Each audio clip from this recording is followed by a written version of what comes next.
Iran Israel ಯುದ್ಧದ ಪರಿಣಾಮವಾಗಿ ವಾಣಿಜ್ಯ ಬಳಕೆಯ ಸಿಲಿಂಡರ್ ಲಭ್ಯತೆ ಕುಸಿದಿದ್ದು ಹೋಟೆಲ್ ಉದ್ಯಮಕ್ಕೆ ಭಾರಿ ನಷ್ಟವಾಗಿದೆ. ಬೆಂಗಳೂರು ಸೇರಿದಂತೆ ಹಲವೆಡೆ ಹೋಟೆಲ್ಗಳು ಮುಚ್ಚಿರೋದ್ರಿಂದ ತರಕಾರಿ ಬೇಡಿಕೆ ತೀವ್ರವಾಗಿ ಕುಸಿದಿದೆ. ಕೋಲಾರದ ಎಪಿಎಂಸಿ ಮಾರುಕಟ್ಟೆಯಲ್ಲಿ ತರಕಾರಿ ಬೆಲೆಗಳು ದಿಢೀರ್ ಕುಸಿತ ಕಂಡಿದ್ದು ರೈತರು ಲಕ್ಷಾಂತರ ರೂಪಾಯಿ ನಷ್ಟ ಅನುಭವಿಸ್ತಾ ಇದ್ದಾರೆ. ಇರಾನ್ ಮತ್ತು ಇಸ್ರೇಲ್ ನಡುವಿನ ಯುದ್ಧವು ಮಧ್ಯಪ್ರಾಚ್ಯಕ್ಕೆ ಸೀಮಿತವಾಗದೆ ಅದರ ಆರ್ಥಿಕ ಪರಿಣಾಮಗಳು ಕರ್ನಾಟಕಕ್ಕೂ ತಟ್ಟಿದೆ.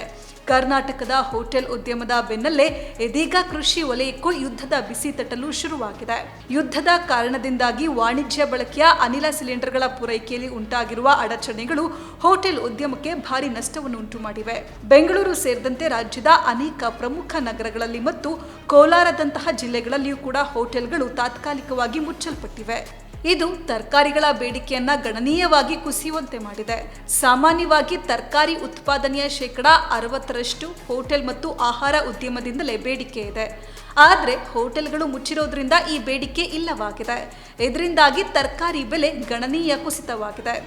ಕೋಲಾರದ ಎಪಿಎಂಸಿ ಮಾರುಕಟ್ಟೆಯಲ್ಲಿ ಹಿಂದೆ 40ರಿಂದ 50 ರೂಪಾಯಿನಂತೆ ಮಾರಾಟವಾಗ್ತಾ ಇದ್ದ ತರಕಾರಿ ಬೆಲೆಗಳು ಈಗ 10ರಿಂದ 20 ರೂಪಾಯಿಗೆ ಕುಸಿತಿವೆ.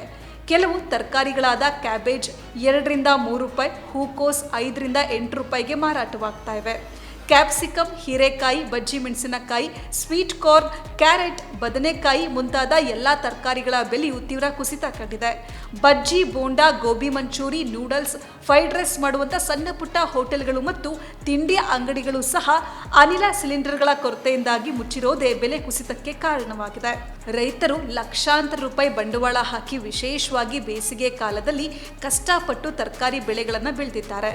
ಆದರೆ ಯುದ್ಧದ ಪರಿಣಾಮವಾಗಿ ದಿಢೀರ್ ಬೆಲೆ ಕುಸಿತವಾಗಿರೋದ್ರಿಂದ ಅವರು ಬೆಳೆಗಳಿಗೆ ಸೂಕ್ತ ಬೆಲೆ ಸಿಗದೆ ತೀವ್ರ ಸಂಕಷ್ಟ ಅನುಭವಿಸ್ತಾ ಇದ್ದಾರೆ. ಕೇವಲ ಕರ್ನಾಟಕ ಮಾತ್ರವಲ್ಲದೆ ಹೊರ ರಾಜ್ಯಗಳಲ್ಲೂ ಇದೇ ರೀತಿಯ ಪರಿಸ್ಥಿತಿ ಇದೆ ಅಂತ ವ್ಯಾಪಾರಸ್ಥರು ಹೇಳ್ತಾರೆ. ಬಿಸಿಲಿನ ತಾಪ ಹೆಚ್ಚಾಗಿರುವಾಗ ತರಕಾರಿ ಬೆಲೆಗಳು ಹೆಚ್ಚಿರಬೇಕಿತ್ತು. ಆದರೆ ಯುದ್ಧದ ಕಾರ್ಮೋಡವು ಇಡೀ ದೇಶದ ಕೃಷಿ ಮಾರುಕಟ್ಟೆಯ ಮೇಲೆ ನಕಾರಾತ್ಮಕ ಪರಿಣಾಮ ಬೀರಿದೆ ಅಂತ ರೈತರು ಅಭಿಪ್ರಾಯಪಟ್ಟಿದ್ದಾರೆ. ಹೋಟೆಲ್ ಉದ್ಯಮವು ಮತ್ತೆ ಚೇತರಿಸಿಕೊಂಡ್ರೆ ಮಾತ್ರ ತರಕಾರಿಗಳಿಗೆ ಸರಿಯಾದ ಬೆಲೆ ಸಿಗುತ್ತೆ ಎಂಬುದು ತರಕಾರಿ ವ್ಯಾಪಾರಸ್ಥರ ಅಭಿಪ್ರಾಯ. ಪ್ರಸ್ತುತ ಪರಿಸ್ಥಿತಿಯನ್ನು ಸರ್ಕಾರ ಆದಷ್ಟು ಬೇಗ ನಿಭಾಯಿಸಿ ರೈತರ ನೆರವಿಗೆ ಧಾವಿಸಬೇಕು ಅಂತ ರೈತರು ಮತ್ತು ವ್ಯಾಪಾರಸ್ಥರು ಒಕ್ಕೊರಲಿನಿಂದ ಆಗ್ರಹಿಸಿದ್ದಾರೆ.